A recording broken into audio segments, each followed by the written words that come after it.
mamas.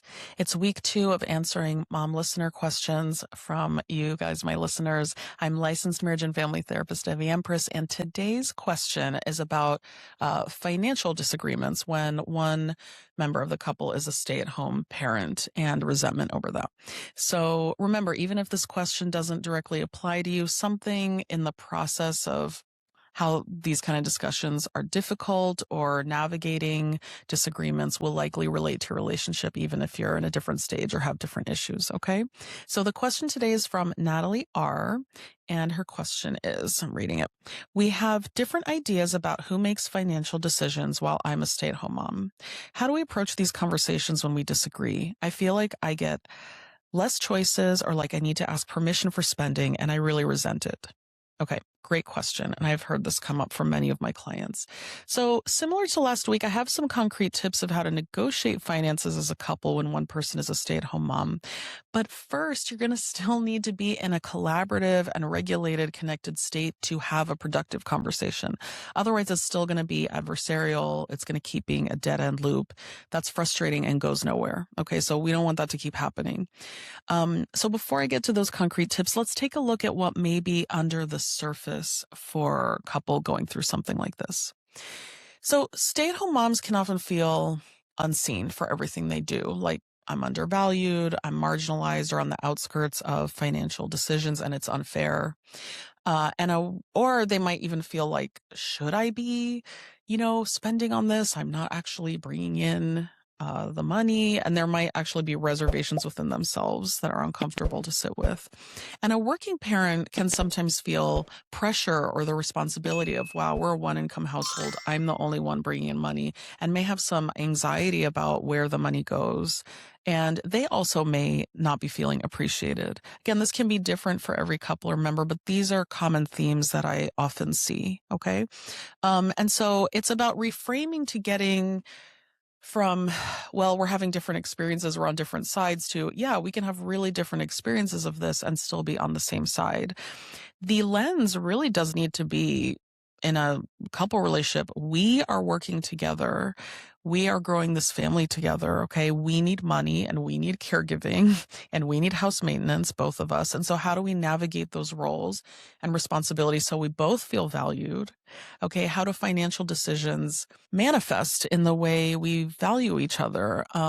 For example, like the way we make decisions around this also show how we value each other, how we respect each other, and how we see one another. So is it manifesting that way or not? Okay. And then even just taking a moment to consider, I mean, I can say that all day, but if you don't feel that inside, that is truly the goal for both of you, taking both of you into consideration right there off the bat, like that's an issue in itself that needs to be dealt with. Okay. Because it has to start from a genuine place of, look, both of us are contributing, both of us matter. We need to consider what this is like for us and get to something that feels good or manageable or collaborative. Okay. That's the foundation. So if that spirit is not even there in the conversation, how are these conversations going to go? Again, I see so many resources of like lists of what to talk about. Okay. You can have these lists and it can be productive, but if you're coming from a place of, antagonism or assumptions, whatever it is, like that's defensiveness, that's not going to help the discussion. Okay. Often the kind of defensiveness around this plays out. I call this the case of the yeah buts. So if you imagine, a couple on opposite sides of a tennis court, it's like one partner may say something to them and they're like, oh yeah, well, oh yeah, just lobbing, whatever is getting thrown to them right back over. Yeah, but this, yeah, but that, yeah, but this, yeah, but that. And you get in a loop where only one of you has a legitimate thing to say, only one of you has a valid concern, and only one of you is right. And that's going to keep you in a dead end loop. Okay. You don't have to pretend to agree with your partner. You don't have to pretend that you don't have your anger or like legitimate things that you need to ask for.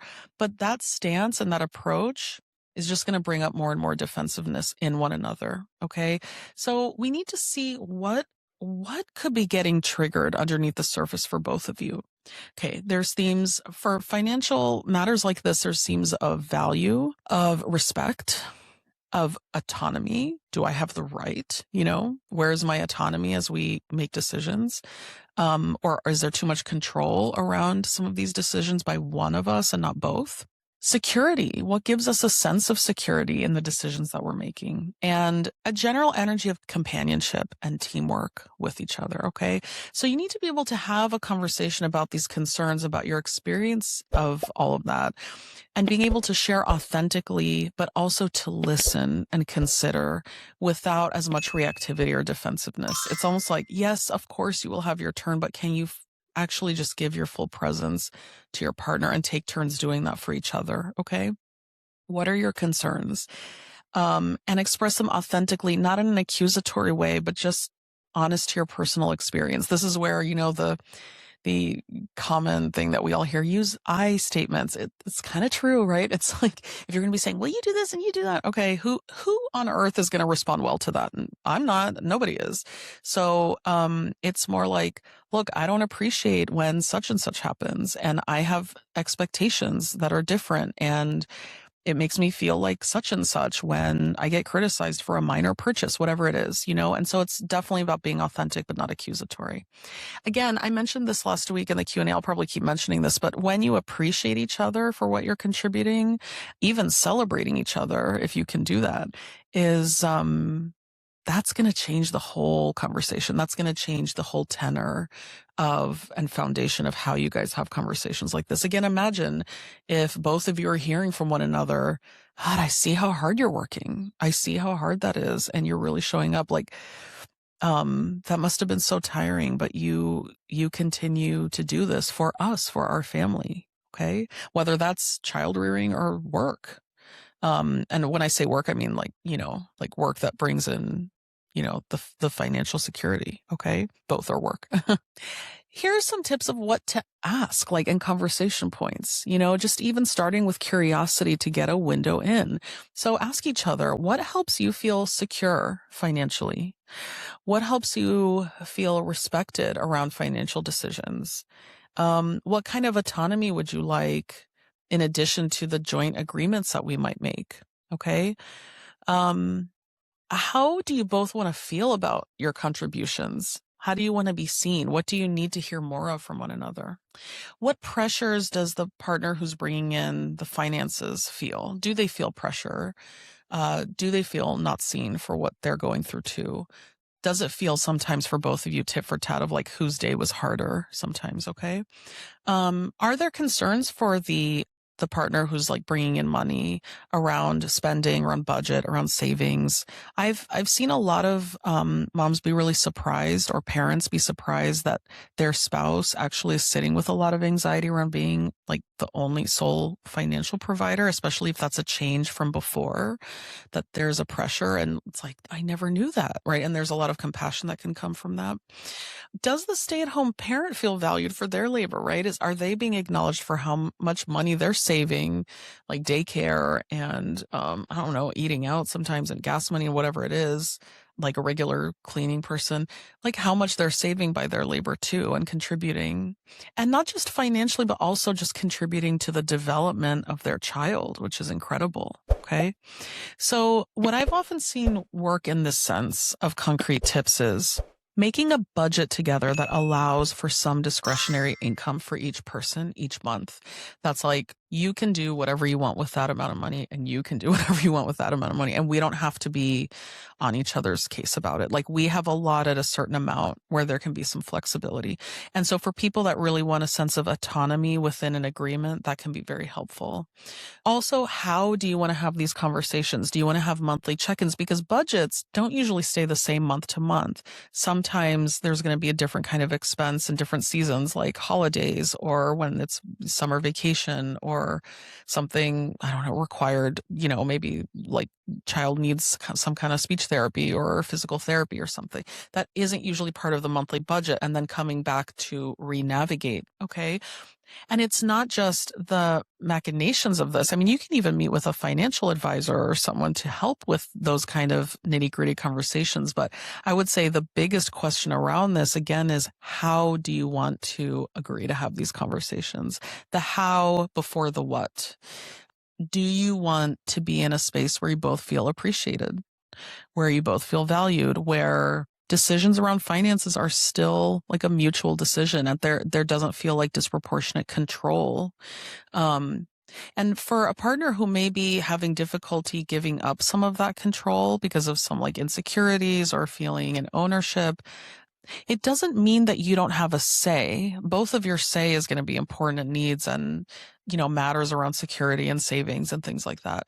However, like you're going to have to recognize whether it's actually fair and what the cost is to the relationship dynamic and to your partner's humanity to maintain over control of something like that. Okay. Again, unless there's an agreement where one of you has control, like if I'm certainly not trying to say that that's the only way that's right, but it has to feel okay to both of you, right? There are some couples where it's like, yeah, I want my partner to control all the finances and like, let me know what we can spend this month. And that's great. If that works for you guys, fantastic. There's no right or wrong, but if something doesn't sit well with one of you, that matters. Okay. And there's going to have to be some kind of reckoning around that. Otherwise, there's going to be a cost to the dynamic between you two. Okay. Now, after all this, if there's still a resistance to try to get on the same page and make a mutual reciprocal process where both of your needs and concerns are cared about, look, this is a sign that you may need more support from a counselor or from a coach. And I do this, I do therapeutic work, and also my coaching offers help couples facilitate really difficult conversations or strain around getting on the same page about finances or anything else. And we help get to what's the underbelly and what's blocking actually being able to get on the same team with each other. Okay. And there's links to my coaching offers below. Subscribe to my podcast here and on YouTube for more weekly insight and support into your relationship after kids. And next week, I will be answering another listener question. I hope it's helpful. As always, I'm here for you and your family. Goodbye.